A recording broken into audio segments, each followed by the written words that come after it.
Salve, salve a todos! Mais uma aula de matemática discreta, sejam muito bem-vindos. E hoje vamos aí tentar juntar um pouquinho as coisas que a gente está vendo, né, sobre funções, com também aquele conhecimento que a gente já tinha no passado aí sobre funções, aquelas funções matemáticas, né, que a gente geralmente estuda em matemática normal, não exatamente em matemática discreta, né? Porque às vezes isso daí também pode ajudar bastante a gente.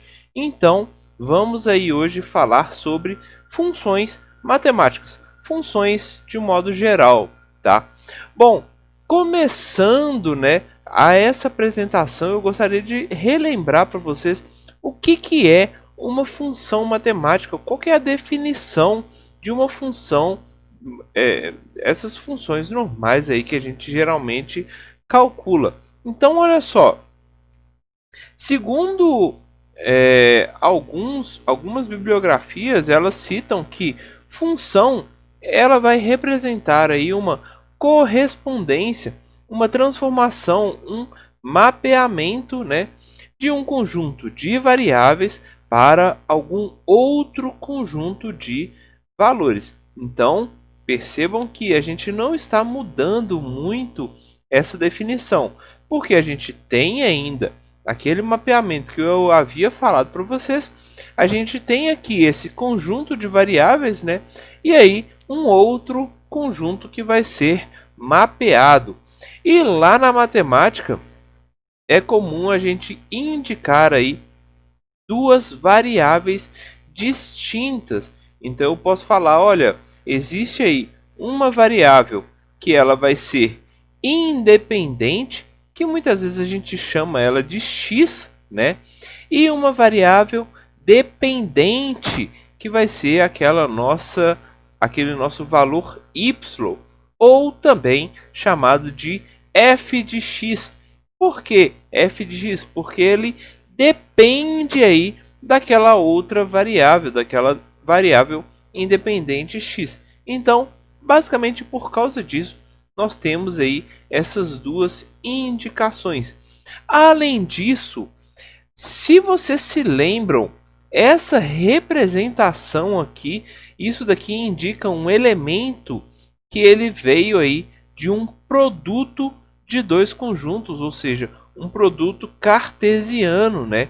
Então a gente vai indicar aí uma posição num eixo x, por exemplo, né? Que vai ser a nossa variável independente, e uma outra posição no eixo y, que vai ser a nossa variável dependente. Então aqui a gente também tem aquela mesma lógica que a gente já utilizava aí no passado. E aí, gostaria de mostrar para vocês que, olha, aquela ideia de conjuntos de pertinência, eu também já estava aí utilizando muito de função. Porque, olha só, quando eu falei para vocês que, olha, na posição 0 existe uma pertinência 0.7, na posição 1 existe uma pertinência 0.3, na posição 2 existe uma pertinência 0.9, isso daqui também já estava indicando uma função, né? E isso daqui é um produto cartesiano, um produto de dois conjuntos distintos, onde a gente geralmente indica aí, sendo o primeiro elemento o nosso conjunto, né, o nosso elemento é a nossa variável independente, e o segundo elemento que era mostrado como a variável dependente, né? Então a gente conseguia aí representar qualquer função a partir aí desse nosso conjunto de pertinência, né? Agora, vamos lá, vamos fazer uma pergunta relativamente nova, né? Olha, o que é então uma função? Se eu mostro para vocês esse elemento aqui, essa coisa que está oscilando de uma forma meio doida, isso daqui seria uma função ou não seria? Olha, num primeiro momento, parece que ela está fazendo sim esse mapeamento, né? Um mapeamento aqui do nosso eixo X com alguma informação no nosso eixo Y. Agora, se a gente já sabe quais são os tipos de variáveis, os tipos de funções, a gente também vai conseguir ajustar esse nosso conhecimento para coisas como essas meio doidas aqui que estão aparecendo. Então, olha só como é que vai ser a lógica.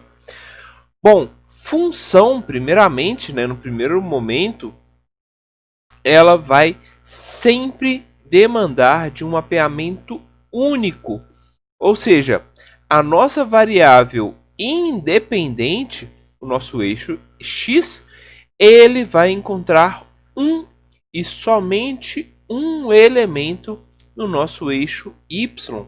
Ou seja, essa representação que eu mostrei para vocês aqui, onde existe uma variável aí, que ela vai subir, ela de repente cria um patamar e ela bifurca. Olha, essa bifurcação significa que se eu pegar um elemento, um valor no nosso eixo X, por exemplo aqui o 4 ou o 4,5, eu vou encontrar na verdade duas possibilidades para essa nossa função. Olha, se existem aí essa possibilidade e essa possibilidade, então isso daqui na verdade nem é uma função. Então, para ser função, a gente precisa que a nossa variável independente ela encontre somente uma possibilidade de ser mapeado. Então, isso daqui não é uma função. Bom, então, uma função, como eu havia dito, né, ela vai pegar um elemento do nosso conjunto A e vai levar para um e somente um elemento no nosso conjunto B. Então, isso sim é uma função. Ou seja, eu poderia falar que para qualquer elemento que a gente tem aí no nosso conjunto A, chamando aqui de Azinho, ele vai conseguir encontrar, ou seja, vai existir um e pelo menos um, aliás, exatamente um elemento no nosso conjunto B, de modo que essa lógica vai ser verdadeira. Então, qualquer informação que saia de A vai para um apenas elemento no nosso conjunto de destino. Olha, isso daqui a gente já conseguia ver lá nas nossas funções injetoras, né? Lembra lá que a função injetora ela definia exatamente isso. Então, olha, se a gente consegue encontrar um elemento aí em A, ele vai mapear alguém no B. Só que no caso da função injetora, ele precisa ser exatamente um valor específico. Eu não posso repetir elementos, como eu havia mostrado lá, né, no caso anterior.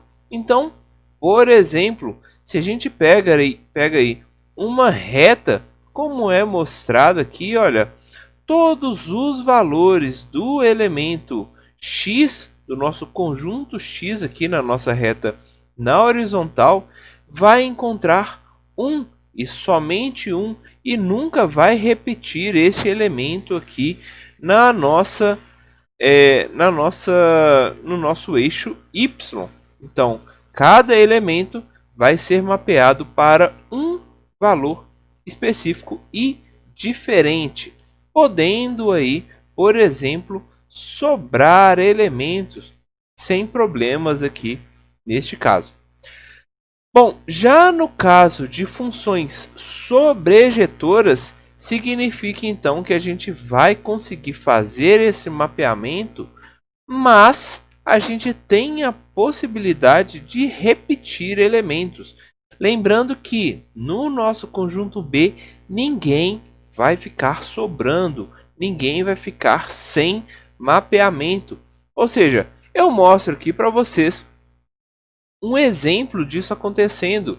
Isso daqui é uma função que a gente chama função de seno. E olha, este nosso valor aqui, vamos pegar aqui um valor de 3 ponto alguma coisa aqui, ele vai encontrar um valor aí no nosso eixo Y. Olha, este valor foi encontrado bem aqui atrás também, e ele também vai ser encontrado lá na frente e lá na frente também. Ou seja, a gente tem diversas possibilidades aqui que estão sendo mapeadas para este valor aqui em Y. Mas este valor em Y, ele vai ser obtido por valores de x, e esses valores de x são únicos. Eu não tenho nenhum valor de x indo para dois valores em y diferentes, como a gente consegue perceber aqui. E por fim, né, a função bijetora. Olha, se a nossa função é bijetora, como eu já havia mostrado antes, se ela é bijetora, ela com certeza ela possui as características das funções injetoras e também características das funções sobrejetoras ao mesmo tempo. Então, olha só. Aqui eu mostro um valor, uma função, onde cada elemento do nosso eixo x vai para um e somente um valor no eixo y, tá? E além disso, todos os valores do nosso eixo y, que vai ser aí esse nosso conjunto B, foi contemplado todos os valores que a gente precisar pegar do nosso conjunto B, a gente vai conseguir encontrar quem que é seu representante aí no nosso conjunto A, beleza? Então, conseguimos ver aqui todas as possibilidades, tudo aquilo que é função e aquilo que não é função. Tranquilo, gente? Bom, vamos lá, vamos avançar no nosso conhecimento, porque funções, como a gente sabe, né, é uma coisa muito utilizada, muito importante aí para diversos cálculos que a gente for desenvolver. Valeu, gente, até a próxima.